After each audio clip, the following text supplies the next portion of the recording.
开始啊，今天我们来讲一个比较实用的这么一个案例啊，就是线稿提取。通常来说，我们很常见的是将这个线稿去进行上色啊，这个是抗生带的是可以很简单实现的。但是很少有人去介绍啊，如何将这个图像的线稿啊进行一个很好的提取。今天我们就给大家把这个流程整体过一下。这个工作流我已经上传到这个 runningharp.cn 了，你在这个 runningharp 直接搜索我的 ID 啊，赛博迪克佬。就可以找到我发布的这些应用和工作流了啊！我在视频里所使用的大部分工作流和应用啊，都会发布到这上啊。那我们继续说到这个线稿提取啊，我们其实通常会直接想到使用这个考生带的很多的预处理器啊，就是这个 layout 预处理器，去直接得到一个线稿图形啊。这个确实也没有错啊。通常来说，我们使用这个预处理器就可以得到一个大致正确的这么一个线稿的底稿了。这些预处理器会使用频段信息啊，将这个图像进行一个提取，将高频的这些内容啊，直接以线条的方式表现出来。我们其实设置不同的阈值啊，比如说这儿有高低这些阈值啊，或者说我们在这个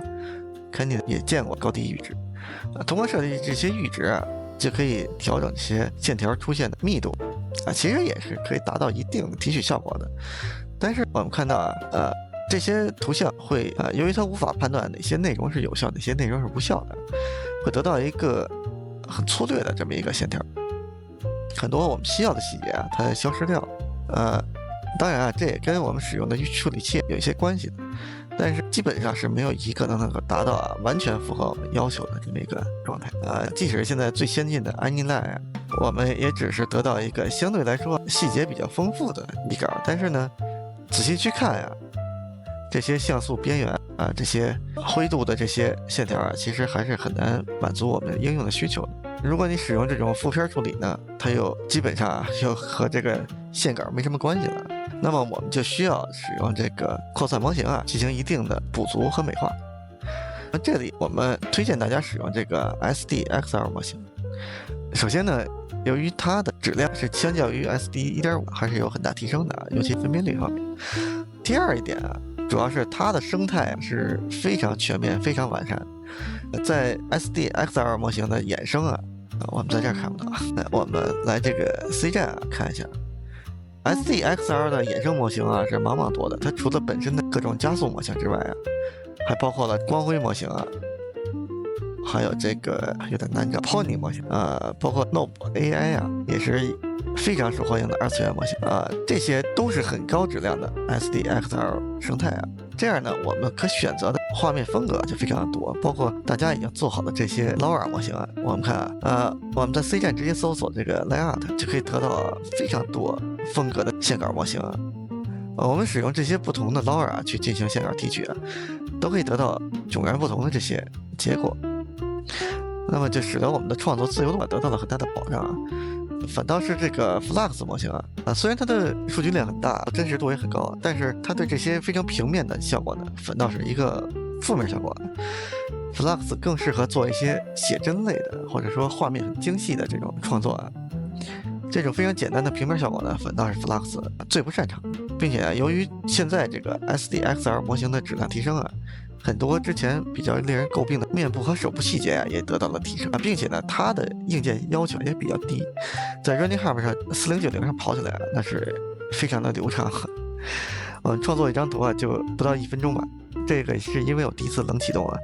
因为连续创作基本就是几十秒一张，非常快。我们看一下在模型选择上这里也是使用了一个双模型的搭配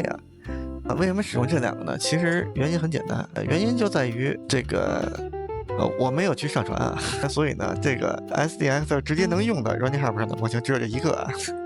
所以就使了它没有什么特殊的原因。当然这个模型质量也比较高，我们直接出的效果也挺不错的。这个就是直接跑出来的我们看到整体画面还是这个线稿的风格还是很明确的并且呢，由于我们使用了一个低权重的手绘模型，它也加入了这些接近于手绘模型的线条还是相当的不错那么我们看一下在第二步呢，我们对这个原图进行了一个很粗略的反推这就是原图。我们使用标注方式进行反推推出了这个图像的主体内容。可以让我们在扩散的时候生成的效果更加精准。如果你不用这个模型的话，它得到的这个结果会相对于较为简略，很多的细节都会被忽略掉。那么这个我觉得还是稍微有悖于我们提取初衷的。如果我们想直接创作一个线稿作品的话，那么你不用这个也可以，可能得到的结果会更加纯净一点。大家整整啊。我们看到这张图啊，其实没有使用这个提示词反推的情况下，主体它是画的还挺好的，但是身上很多细节消失。我觉得其实并不太符合我们这个提取的目的啊。我们看一下，使用了这个反推之后，图片的细节明显增加，并且更加符合原图的这个样式。当然，这个也就见仁见智了。如果你喜欢这种极简的、很干净的线条啊，你就把这个提示词反推去掉，也是 OK 的。就看大家创作的目的啊。第二步呢，我们使用 Ctrl+，这个很简单啊。第一，提取到了我们的线稿的底稿；第二呢，提取到了整体的轮廓姿势，保证这个人物不走偏。因为我们在创作的时候啊，这个线稿因为它有很多我们不需要的这些零散的线条嘛，所以我们线稿的权重啊不会加得很高，我们就需要另外一个 Ctrl+去辅助控制我们的轮廓啊，保证它那个位置不走偏嘛，并且不会产生多余的这些。有的时候它地多画个手指头也很难办，但使用这个深度图其实就很好的控制了这个东西。最后要注意的点就是使用那个 IP Adapter。IP Adapter 这里有一个巧思呢，就是说我们直接使用提取到的线作为一种风格的参考啊，将这个线稿风格直接进行迁移，使用了这个精确的这个风格迁移的模型来进行创作，最后我们就会得到一个相当不错的作品。那么根据这个思路啊，大家也是可以对这个工作表进行自己的这个修改的啊，然后有什么问题的话多多交流。那这期的内容就到这里，我们下期再见。